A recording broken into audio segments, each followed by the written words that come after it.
యువతిపై gang rape జైత్యాల జిల్లా మల్యాల మండలంలో కలకలం నలుగురు అరెస్టు నిందితుల్లో ఇద్దరు రౌడీ షీటర్లు 7వ పేజీలో ఉంది. ఏం లాభం ఇప్పుడు అరెస్ట్ చేసి? నేను ఏమంటా ఉన్నా అంటే తప్పు చేస్తే భయం అనేది లేకుండా పోయింది.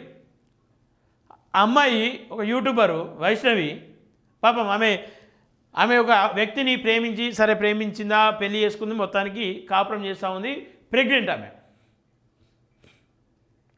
ఇక్కడ రెండు రకాల అంశాలు మనం గమనించాలి. ఏజ్కు ముందే ఆమెను పెళ్లి చేసిరు, అది సరే తప్పో ఒప్పో పెళ్ళి అయితే అయిపోయింది. యువతిపై గ్యాంగ్ రేప్ ఉంది. అమ్మాయిని చంపినోడి మీద ఏమైనా యాక్షన్ తీసుకురా అంటే లేదు. మరి ఆ ప్రాంతంలో ఒక అమ్మాయిని నిర్దాక్షిణంగా చంపేసినా కానీ ఎట్లాంటి యాక్షన్ తీసుకోలేరు. రేపటి యువతకు లేదంటే వేరే భర్తలకు వరకట్నం విషయంలోనూ ఇంకా అనేక గొడవలు అయ్యే అవకాశం ఉంటుంది కదా. మరి వాళ్ళు ఎట్లాంటి భయం ఉంటుంది? అరే అంత ఫేమస్ అయింది, రాష్ట్ర వ్యాప్తంగా దేశవ్యాప్తంగా పిల్ల వైపు చూసిరు, ఆ పిల్లకే న్యాయం జరగలేదు. నా పెళ్ళ మోనికి తెలుసు, పక్కింటోని కూడా చక్కగా తెలియదు. దీన్ని చంపితే ఏమవుతుంది, లేదంటే నా లవర్ని చంపితే ఏమవుతుంది, లేదంటే నా మొగని చంపితే ఏమవుతుంది అనే భయం లేకుండా పోతారు కదా ఆ ఏజ్ పీపుల్స్. లేదంటే అదే ఇష్యూలో సఫర్ అవుతున్న వాళ్ళు, లేదంటే వరకట్నాల విషయంలో ఇబ్బందులు గొడవలు అవుతున్న వాళ్ళు, వాళ్ళ ఆలోచన ఏముంటుంది? సచ్చుడు సంపడే ఉంటుంది కదా. మరి వాళ్ళకి ఏం భయం పెట్టినట్టు?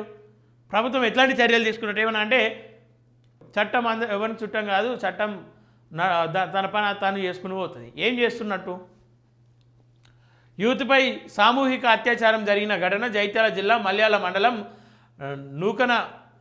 నూకపల్లిలో కలకలం రేపుతుంది. గురువారం రాత్రి గ్రామంలోని డబుల్ బెడ్రూమ్ ఇండ్ల వద్ద జరిగిన ఘటనపై నిజామాబాద్కు చెందిన బాధిత యువతి ఫిర్యాదు చేయగా నలుగురిని అరెస్టు చేసి రిమాండ్కు తరలించినట్లుగా మల్యాల సిఐ రాజ్ కుమార్, ఎస్ఐ సందీప్ తెలిపారు. వివరాల్లోకి వెళ్తే నిజామాబాద్ జిల్లాకు చెందిన బాధిత యువతి నూకనపల్లి అర్బన్ కాలనీలో తనకు పరిచయం ఉన్న వ్యక్తి ఇంటికి వెళ్ళింది. ఈ క్రమంలో రాజారాం గ్రామానికి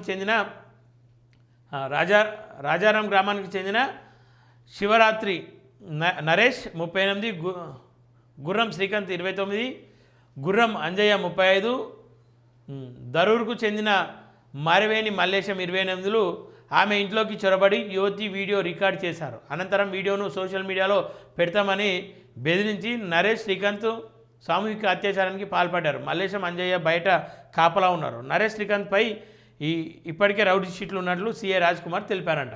అంటే ఏ ఏజ్లో ఉన్న వాళ్ళు, ఈ వయసులో ఉన్న వాళ్ళు అత్యాచారానికే పాల్పడుతూ ఉన్నారంటే, అత్యాచారాలకు పాల్పడుతూ ఉన్నారంటే ఏ విధంగా ఈ రాష్ట్రంలో యువత నాశనం అవుతూ ఉన్నారు, చెడు వ్యసనాల వైపు, చెడు ఆలోచనల వైపు మగ్గుతున్నారో అర్థం చేసుకోవాలి.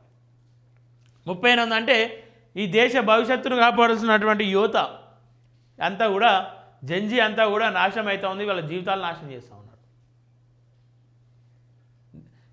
రాష్ట్రం కోసం, వాళ్ళ భవిష్యత్తు కోసం ఆలోచన లేకుండా కేవలం ఆ సమయం గడిస్తే చాలు అని వ్యసనాలకు అలవాటు కావడమే దీనికి కారణం, ప్రధాన కారణం. సో వీటిపైన చట్టం బలంగా ఉన్నప్పుడే అవతల వాళ్ళకి భయం ఉంటుంది.